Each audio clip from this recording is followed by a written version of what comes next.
Sestrine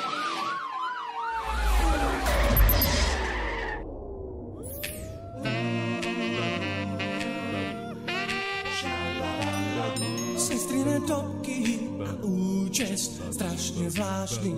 Už je to kočka, do ktorej sa môžem zblázniť. Madonna triedy a lady dnešnej ríše. Dúhovým sprejom do duše mi niečo píše. Keď púli ústa je strašne fajn. Počúvaj, ty kde si? Sme sa dohodli, že budeš tu ma čakať. Ja už som dosť veľký kus prešla pešo, počúvaj, môj pekný. Rýchlo vstaň z postela a aby si bol, tu ti hovorím, za 20 minút. Si čo myslíš?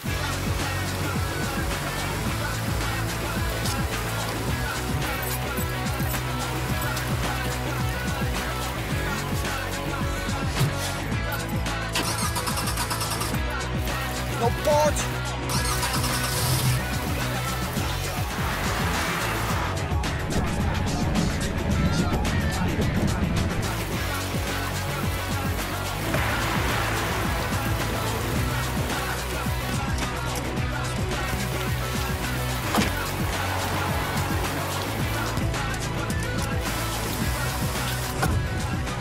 V tomto prípade naozaj vodič musel spomaliť, pretože veľmi zle videl. Príčinou zhoršenej viditeľnosti boli nefunkčné stierače. Staré, nepružné stierače, ktoré nepriliehajú na sklo, vodu skôr rozmazávajú, ako by ju poriadne zotreli. Takto môže byť znížená viditeľnosť až o 50%.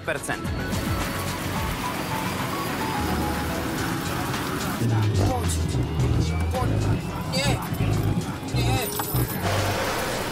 Nie! Teraz nie! To je zlý sen? Čo mám teraz robiť?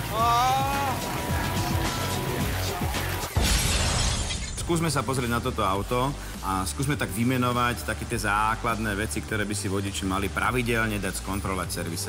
Tak určite osvetlenie, brzdy, tlmiče, komplet celý podvozok, elektroinštaláciu, stierače.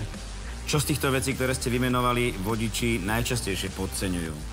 Tak najčastejšie podceňujú určite tú geometriu, zistia to, až keď sú tie pneumatiky úplne opotrebované, potom sa čudujú, že prečo. Pri starších autách či brzdy a hlavne tie tlmiče na tých cestách to trpí, takže to sú asi také najčastejšie príznaky a to, že sa tomu nevenujú tí vodiči. Vodiči by si mali dať pravidelne v servise skontrolovať svetlá, brzdy, podvozok, najmä geometriu, náplne a tesnenia, teda prípadný únik kvapalín.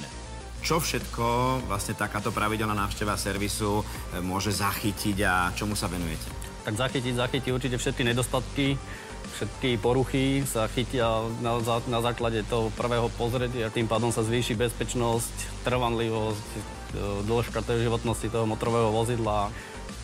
To znamená, že je to nielen vec komfortu, nielen vec životnosti, ale celkom určite aj bezpečnosti. Keď sa o vozidlo starajú odborníci, auto vám dlhšie vydrží, dlhšie vám robí radosť. Takže nielen jazdiť, ale aj starať sa o auto treba hlavou.